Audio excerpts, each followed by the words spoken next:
This video is sponsored by Squarespace. What? I said this video is sponsored by Squarespace! Narcissism, according to the Cambridge Dictionary, refers to too much interest in and admiration for your own physical appearance and or your own abilities. When most people think of the word narcissist, they will likely think of someone who believes they are the greatest thing since indoor plumbing and places themselves higher on the pecking order than most, if not all, of the people they come across. These people are typically viewed as vain, self-serving, and opportunistic in a way that only benefits them and not really anyone else. And if someone were to ask what type of professions or interests would be in the general ballpark for someone with such traits, the top of that list will very likely include celebrities and influencers. And not to point fingers or anything, but speaking as someone who shares a space, kind of, with influencers or would-be influencers, is really not that far off the mark. But here's the query I want to pose today. Is narcissism always a bad thing? Do online spaces foster such traits and behaviors? And how do we explore and navigate narcissism effectively? I actually have no idea, but I'm hoping that after having interviewed a couple of fellow creators, gotten a few opinions from viewers and general internet goers, we can hopefully come one step closer to understanding, or at the least reflecting on this. Salutations, normal people living in my phone. My name is fionapollo, and I am an art commentator, which is a positively cursed label to have at the moment, because most art commentators over the past 5 years I've been doing this have been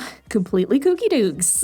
I don't know how else to say it. Which coincidentally is often due to the fact that an unchecked ego often leads to people believing that they can get away with some pretty crazy things. Real quick though, I do just want to clarify that whole reputational thing was due to a couple of really rotten apples, and quite a lot of art commentators are actually really nice. I'm friends with a lot of them, and also I wouldn't keep using the label if it was that bad. I'm more so talking about this within the broader spectrum of commentary, which includes art commentary within it, just FYI. And that's kind of what ended up sparking an interest in this discussion. The wider spectrum of commentary in particular feels like a space which is rife with bombastic and exaggerated personalities who place their ability to put out opinions which are sometimes but not always mixed in with fact into the online stratosphere to be the height of moral superiority. And there can be a lot of reasons as to why people choose to tout their opinions on the internet, but a lot of us would be lying if we said that it didn't at least have the tiniest bit to do with wanting some external validation. And you know what? I don't begrudge people for that. Who doesn't like having a bit of attention sometimes? I know I do. We're humans. Humans are social creatures. But there is sadly always the possibility of that validation and attention feeding into an ego that can in turn encourage certain narcissistic traits or tendencies that causes a negative impact both for the individual and those around them.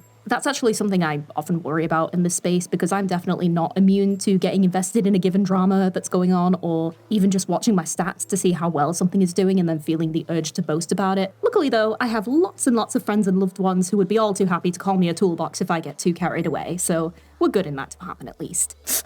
But yeah, today we're going to open up a bit of a discussion on the topic of narcissism online, with a slight focus on the commentary sphere. If you like the sound of that, then please keep watching, and on the topic of feeding one's ego, maybe consider liking and subscribing. It makes me really happy. And I get my own little ego boost every time it happens. Nothing wrong with that. Please just bear in mind that a lot of what I discuss in my videos is speculative and not based in fact, unless evidence is given to state otherwise. Anyway, this is going to be a fun one, so let's get to it. Are you sick of having your self-esteem crushed into the floor with subpar website designs and secondhand domains? Well then, why not boost yourself up with a custom-built website provided by today's sponsor, Squarespace? Squarespace is an online website builder where you can create a custom website and get a hold of personalized domains to befit your utmost digital desires. Whether it's for a portfolio, online shop, or a place to info dump about the history of obscure farming techniques in medieval Lithuania, you can do it all right here, and it is so easy. Squarespace makes it easier than ever to cater a website's design and functionality specifically to your tastes with a near-endless supply of funky fresh templates. Or you can create your own. Pretty cool, right? What is it you're trying to get? Money? Yeah, there we go. I see you. I'm pretty partial to money myself. That's why my hair's green. So it's a good thing that with Squarespace's online store capabilities, you will be able to set up an online shop, organize custom orders, and present your visitors with everything they need to view, select, and finalize their transactions all in one place. And be sure to keep that cash money flowing by allowing customers to use a range of payment integrations such as Klarna, ACH Direct Debit, Apple Pay, Afterpay, and ClearPay to make sure they're not fumbling around and you're not losing sleep. All that sound good to you? Well then what are you doing sitting around? Head to squarespace.com to land a free trial today. And don't forget to use squarespace.com/fionapollo to save 10% off your first website or domain. Now go, my pretties. Build your websites, flaunt those fabulous brainwaves, and spurt those creative juices. Actually, no, maybe don't do that. That sounds disgusting. Why did I say that? You guys get the drift. Sponsored. Check it out. Just go. Why? I know how like the name comes from like the tale of Narcissus, you know, the Greek guy who how do I make this about my special interest? Anyway, who like falls in love with himself and like therefore can't find empathy or fall in love with anyone else. But I don't think that's really an apt name for the condition, because at least Narcissus was happy with himself. Narcissists today are not happy with themselves, and that's why they always have to ruin someone else's day to make themselves feel better. And that's why they're arrogant and condescending, and they envy a lot. They're very envious of others. Just a short FYI, I will be interspersing several video calls within this video that I carried out with some of the other art commentary girlies, but unfortunately my usual microphone was having a funny turn, so I opted to use a headset. Only problem is the microphone is in a fixed position really close to my face. I can only move it up or down and not side to side, so apologies for any eardrum scraping. I tried my best to remove the worst of it, but yeah. Now, to understand narcissism effectively, we firstly need to make a very important distinction. There is in fact a difference between displaying narcissistic traits versus having a medically recognized condition known as narcissistic personality disorder, aka NPD. Narcissistic personality disorder, according to the Harvard Medical School website, is characterized by a chronic impulsivity, volatility, attention-seeking, and lack of empathy displayed within the individual. The DSM-5, which is a reference book of various mental illnesses and disorders used commonly in the States, notes the following behavioral patterns as potential indicators of NPD: a grandiose sense of self-importance, a preoccupation with fantasies of success, power, beauty, or perfect love, a belief that the individual is special and can only be understood by other special people, a need for excessive admiration, a sense of entitlement, which may include an unreasonable expectation to be treated favorably or for others to comply with their demands and expectations, behavior that is exploitative and takes advantage of others to achieve their own ends, a lack of empathy or an unwillingness to identify with the needs of others, a tendency to be envious of others or a belief that others are envious of them, as well as arrogance, haughty behaviors, and attitudes. It's worth mentioning that having one or more of these traits in specific circumstances does not automatically diagnose you with NPD. However, displaying more than 2 or 3 of them consistently across all manner of situations can be. So, personality disorders, there's cluster A and cluster B, but we're focusing for narcissistic personality disorder. They fall into cluster B, which is everything to do with a person's emotions and behaviors, and that can lead them to behave in dramatic, overly emotional or erratic ways. And there are 4 types of cluster B personality disorders, and one of these happens to be narcissistic personality disorder, which we're discussing. But there are the 3 other ones include histrionic personality disorder, the word is histrionic, which is just hysteric. So they're very like hysterical, dramatic, overly, just like their emotions are very big. They tend to attract a lot of drama. These are usually the kinds of people who will say, oh, I don't know why, but like drama just always finds me, because they're the drama, really. There's borderline personality disorder and antisocial personality disorder, which I mentioned before. So we're focusing specifically on narcissistic personality disorder though. So with narcissistic personality disorder, it's a lot of grandiose behavior or self-important behavior. They'll often exaggerate their achievements because they want to be recognized as superior. So there's these people online, which we see on YouTube a lot, and usually it tends to leak into their scripts if they write scripts, or onto just what they say if they live stream, is that they often just hype themselves up as like this most amazing person, this most accomplished person, and they have a very like superior personality. They look down on others. They compare themselves a lot with other people. Like many other disorders, behaviors, and such online, though, narcissism has become somewhat of a buzzword in modern times due to the nature of the internet and how our access to someone as a person is pretty much locked behind a screen where they can pick and choose what to show us. And a lot of the time, people want to put their best foot forward and only let others see when they're doing well or are behaving in a way that drives positive feedback. And that is completely normal, like Jesus Christ. normalized. It's been a thing to flex your holiday snaps on Instagram or post about graduating university on Facebook for, 15 to 20 years now. That is fine. Any social media, anything that requires you be a front-facing person is going to attract people who want attention, which is, kind of the baseline for what we consider narcissistic. I don't even think that's necessarily a bad thing. Narcissism as a sort of catch-all phrase is a negative, but everyone to some capacity wants to see their work seen. And some people want either their work seen or themselves seen to a certain extent. And the idea of kind of not demonizing, almost fear-mongering about that, where it's like, who's the secret narcissist is kind of strange to me. Or you see with YouTube comments a good one for this, where it's like, you just want views. It's like, yeah, if I didn't want views, I wouldn't post it on the internet. So I think that the desire to be seen is hard baked into the entire process, and that is the lowest level narcissism there is. So yeah, I think it's inherent to all content creation. But unfortunately, I do personally think that this has caused somewhat of an overinflation of not only one's own ego from an influx of online validation on one side of things, but also how we perceive the egos of others as well on the other. Posting about how amazing your holiday to the Maldives was can easily be read by many as an attempt to boast about how much better your life is compared to everyone who didn't have that same opportunity, even if that's very clearly not the intention, which is then conflated with having a holier-than-thou attitude and by proxy, exhibiting narcissistic traits. That is quite literally the pipeline of thinking for many people online. It's a chronically online take. Now, here's a fun little question. With how I just talked about all that, do you actually think the narcissistic person in question is the one who posted the photos, or the person looking at them who was making these various assumptions? And the answer is potentially both of them. Because yeah, the person posting these photos could in fact be doing so because of some innate narcissism or need for attention, but what about those who project their own thoughts and feelings surrounding narcissism and how that applies to them onto other people in kind? It's a two-way street. Oh yeah, I've been dealing with it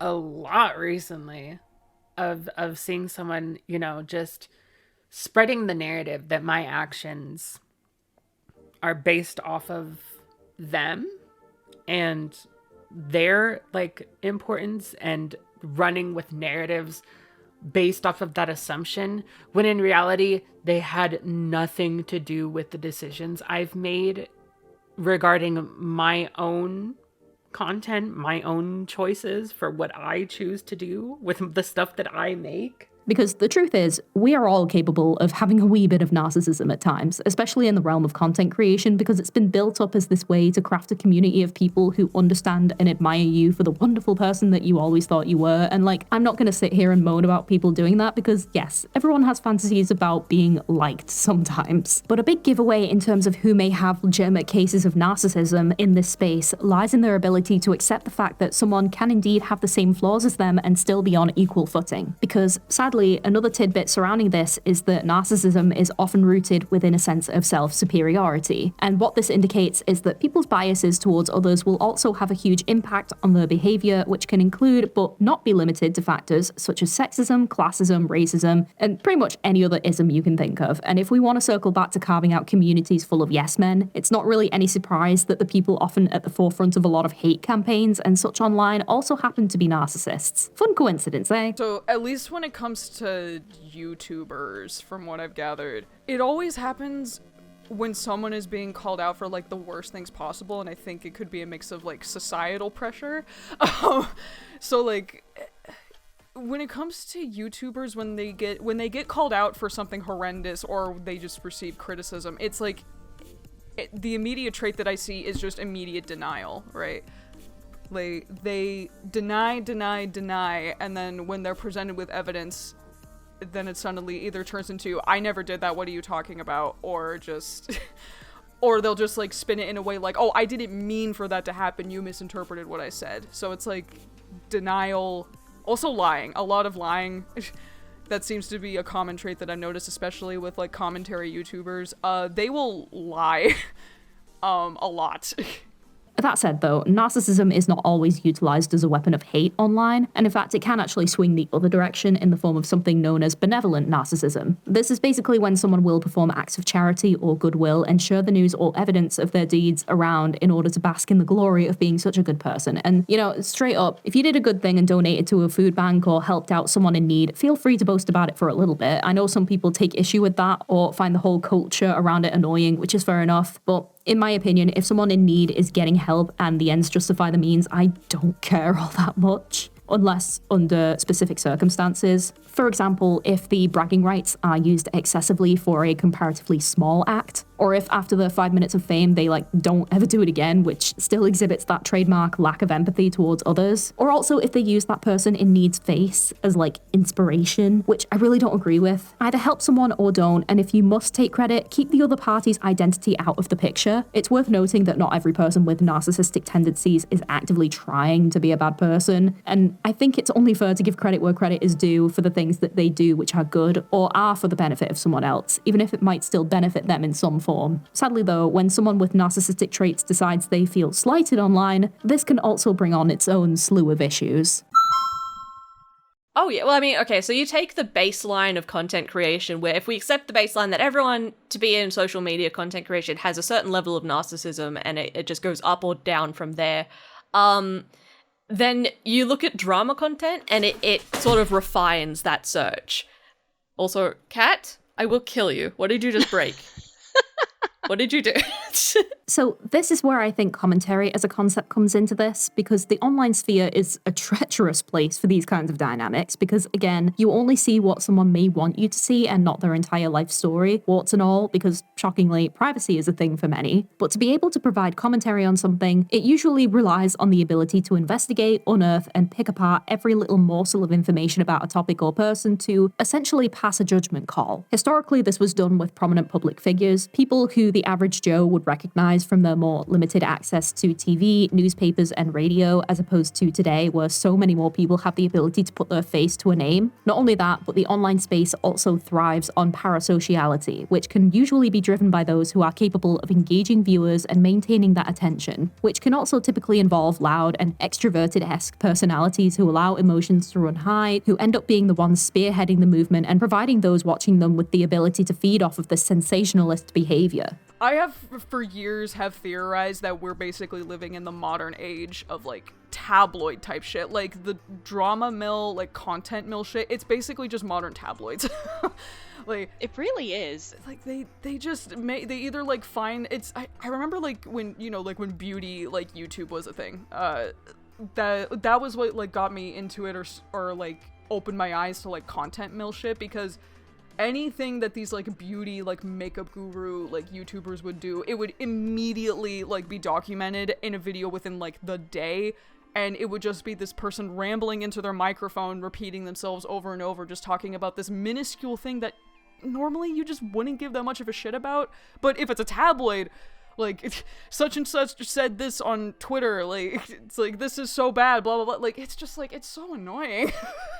In fact, in a study titled Narcissism and Social Media, the Role of Communal Narcissism, conducted by these three dudes, results were collated which looked into the effects of social media in respect to two distinct branches of narcissism. Agentic narcissism, where someone grossly overstates their intelligence, creativity, scholastic aptitude, etc., and communal narcissism, which relates to one's agreeableness, fairness, and cooperativeness. The study also factors in traits to do with vulnerable narcissism as well, which relates to things such as insecurity and sensitivity to rejection or criticism. Rates of narcissism were measured against the usage of various social media, including Facebook, Instagram, and Reddit, in order to try and establish a relationship between them. And through various tables shown for each result, the survey suggests that communal narcissism can more or less predict that these types of people will gravitate to Instagram and Twitter, sharing on all platforms, wanting feedback, and higher ratings of self-presented content, even when controlling them for the purposes of agentic and vulnerable narcissism. Surprisingly, the results for all social media media displayed an uptick in narcissistic tendencies with the exception of Reddit, which I guess if you frequent threads such as Am I the Arsehole, that kind of makes sense. I don't know, I don't use Reddit and that's probably for the best, but I'm hoping you get my drift. And someone can probably correct me if I'm wrong. But with that said, what it also indicates is that the internet more or less provides a near endless supply of people for those with narcissism to focus their efforts on and to try and either win the affections of or take down a peg if they feel so inclined. See, the thing with the internet is that scum really rises to the top because it's either more interesting or more exciting for people to talk about like the really bad people than to talk about like nice unproblematic people. So they definitely seem like they're more prominent, but also I think just social media in general rewards a lot of narcissistic behavior because maybe that's what they like to see. Maybe, you know, on a screen it seems really entertaining and exciting to see like this big personality bragging about this and that, like selling you a fantasy, a certain lifestyle or things like that. It's kind of like how a lot of the OG YouTubers started. Like I know you said we shouldn't name names, but like come on, everybody is gonna think of like Shane Dawson or Gabby Hanna, those kinds of people who kind of, or just like Rice Gum as well, like people who have a sense of like self-importance and therefore they appear more charismatic and convincing to like internet audiences. And also, you know, keep in mind that when this whole internet thing started, those people were the blueprint for how to be successful on the internet because it obviously, like, we're old. We grew up in a time when the internet and like YouTube wasn't a very big thing. Yeah. And so like a lot of people that spent a lot of time on the internet were often outcasts or weirdos in general. Like the actual cool, unproblematic people were out there living their lives. And so like the outcasts and the people who didn't quite fit in and were probably ousted in their own communities would run to the internet and they would you know, have access to these young kids who were on the internet for one reason or another, and they became like the new celebrities, the new role models to aspire to, even though they weren't role models at all in their own lives or like in their community until the internet. I don't think I can even conjure up the mental energy required to think of just how many petty dramas take place every other week that involve someone calling out another individual with a minuscule following for the scandalous act of giving criticism or being passive-aggressive or being kind of a crappy friend, but it's become way too common and I hate it and I want it to stop because it is quite literally just unchecked narcissism bleeding into the public eye. What I think also contributes to this whole thing is the emergence of debate culture online, and I don't know about you guys, but from podcasts to live streams to drama videos galore, it feels like in the commentary sphere especially, literally everything has to be a goddamn debate, and it is exhausting. Regardless of whether it's obvious or not that in the pursuit of objectivity and adherence to tolerance towards everyone involved, one side of the debate is unabashedly and categorically in the wrong, and yet is somehow still allowed to carry on spouting a truckload of dangerous nonsense. They're forcing you to play their game, and in most situations nowadays, a lot of them I would say, my response used to be to refuse and just ignore them and let people run with whatever idea I wanted, but now I have a little bit more bite, and my current I don't want to say retaliation. My current response to that kind of behavior is not to just explain myself why that person is wrong, but to also make that person feel dumb for doing it in the first place, because they don't get discouraged. That doesn't that narcissistic trait isn't discouraged by simply providing a disagreement. You have to make them look stupid for even positing their assumption in the first place. And thankfully, I have had some decent avenues of doing that recently that are really paying off for me.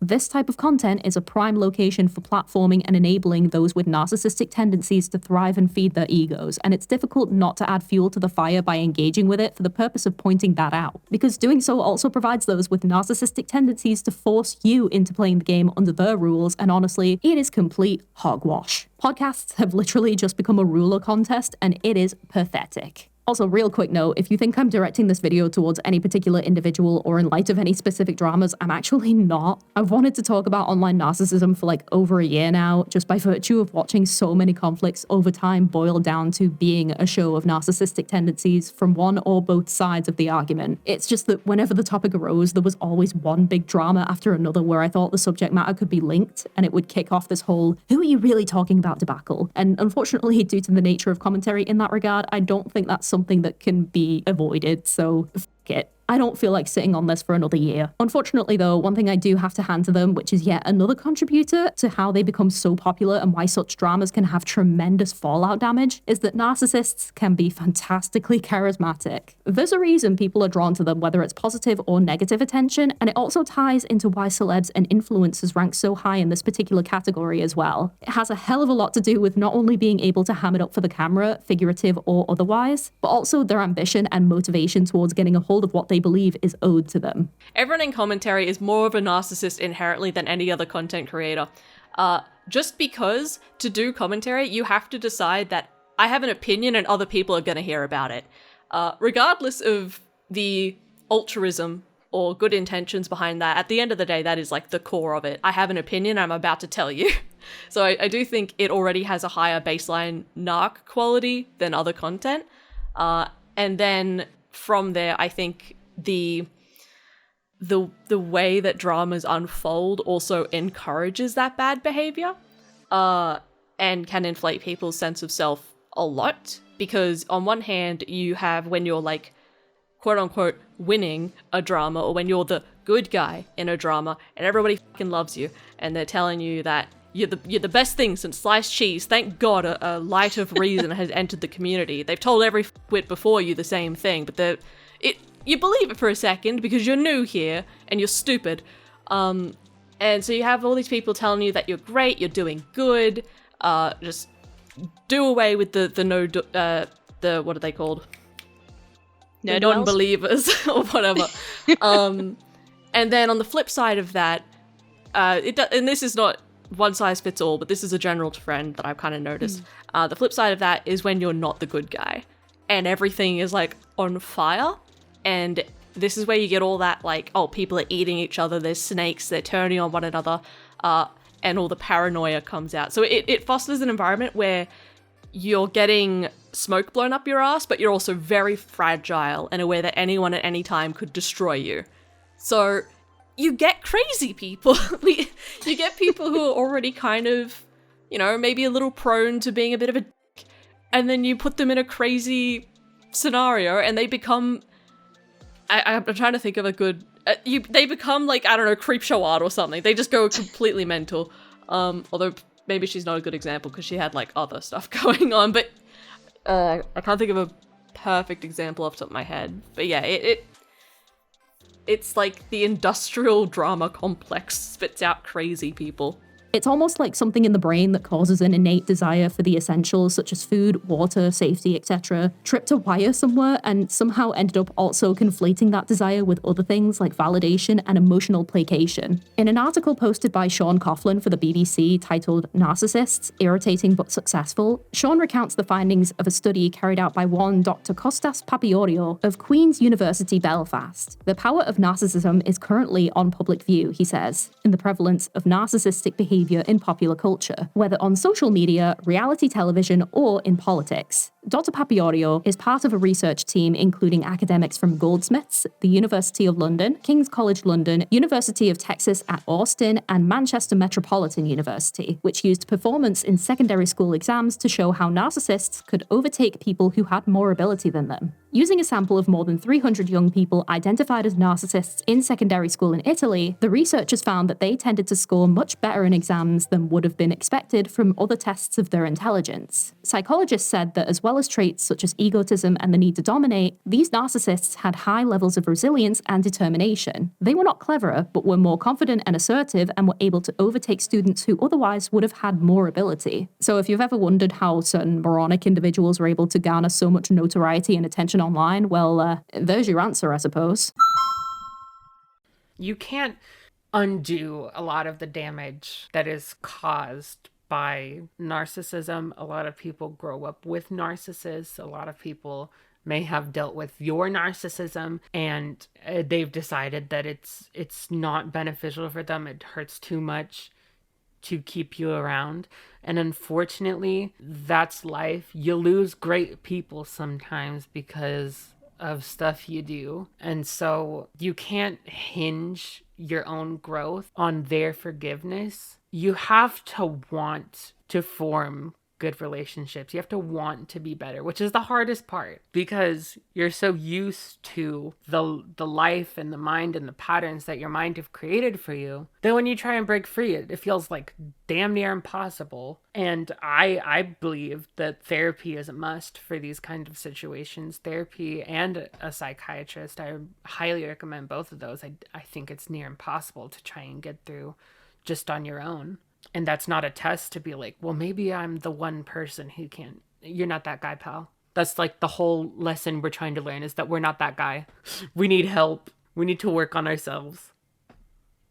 In short, the perceived ultimate goal for many narcissists online is that they want to be the center of attention and bask in the spotlight. And honestly, that in itself, so long as they're not going about it in a way that tears other people down, is not an egregious offense, in my opinion. Depending on the communities they frequent and cultivate, it is mostly harmless. And again, I don't think every person in the world who exhibits some form of narcissism is the spawn of Satan. Sometimes people love themselves a bit too much, and while from the outside looking in, it's probably a lot, many of us can stand to learn a thing or two in terms of owning that level of confidence. That said though, there are still a good many instances of narcissism being weaponized online, so how do you deal with that? Well, luckily for the most part, if it's someone you don't know and don't care to know, there's a big shiny block button that is just waiting to be used. But if it's to do with someone who is actively trying to get your attention or worse, then unfortunately that's a little bit more tricky and the answer isn't always clear. But the most prominent thing you can do is prioritize your own self-preservation and just don't engage as much as possible. It's a lot more difficult than it sounds, I understand that, but as a baseline action, taking away your attention, the one thing they're craving, is effectively starving them of the power they have over you in a sense. So obviously, if you see them online, I don't know, enjoy the show. I don't know, it's fun to watch stuff like that go down. Just don't get involved, watch from a safe distance, let it resolve itself, especially if you're not like directly involved. There's really nothing you can do to change or fix that. But if it's something that you're dealing with in real life, never let the person isolate you, because one thing that narcissists will do is that they will try to break you down because that's amusing to them. It makes them feel good, gives them that good old dopamine rush. They'll try to isolate you. They'll try to lower your self-worth so that you basically become their plaything. So make sure that you have, never let go of your support system. Seek help, talk to trusted people, and also just don't hesitate to cut people off, really. I mean, I don't know, in the West, it's kind of like more acceptable to just burn bridges and dissociate with people. Not so much in the East, especially like with family members and such. It's really hard. It's much harder to get away than if you were like friends, or I don't know, maybe if you were with a significant other. That could be also a lot more difficult if they control a lot of your finances and things like that. But never hesitate to seek help and be open and communicate. Don't just hold it in yourself. Sound off, find people you trust, and hopefully someone will give you a hand, or you're bound to connect with someone who's been in similar situations that can probably offer better advice. And make sure to surround yourself with people you trust and who understand narcissistic patterns of behavior who will be in your corner. Also, if you are someone who thinks they sometimes exhibit narcissistic traits, then I'm here to tell you that that doesn't automatically make you a bad person, but your actions towards others and causing a negative impact will be what people care about more so than you boasting about your accomplishments. Just do your best to be good to others, and that's all any of us can hope to do, really. The most you can do is educate yourself, realize what these people are doing, and then be an even stronger voice, whether if you are a YouTuber and you want to use your own platform for that, go for it. But if you're just like a bystander who is just a viewer of these people, then you can find better people to listen to. Like, you'd be surprised how many like good YouTubers that have like decent views that are not just spewing rage bait every day. They're actually having like constructive, video essay type shit, like conversations, and it'll help you out in the long run when you like surround yourself with like way better people. Anyway, that is all from me. Thank you so much for watching, and if you enjoyed today's topic, then please consider liking and subscribing. Do you have any experiences with narcissism, either to do with others or yourself? Any thoughts about it regarding the online sphere? Maybe some suggestions on how to deal with it? Please feel free to let me know what you think. Thank you ever so kindly as well to my fellow Artsy girls, Clown Teeth, Kalimara, Mali Malwa, and Chuli for also providing your thoughts on the topic. And of course, thank you to my wonderful patrons. You are all absolutely lovely.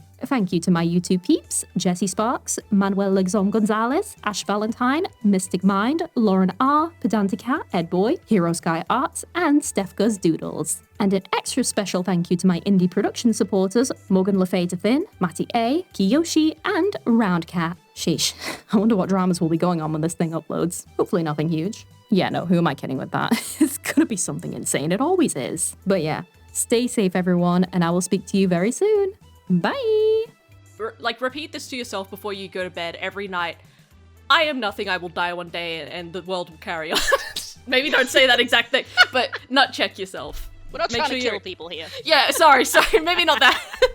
But Oh, I'm gonna be so embarrassed when you ask the question and I'm just like talking about something completely unrelated. Yeah, talking about your Greek myth hyperfixation.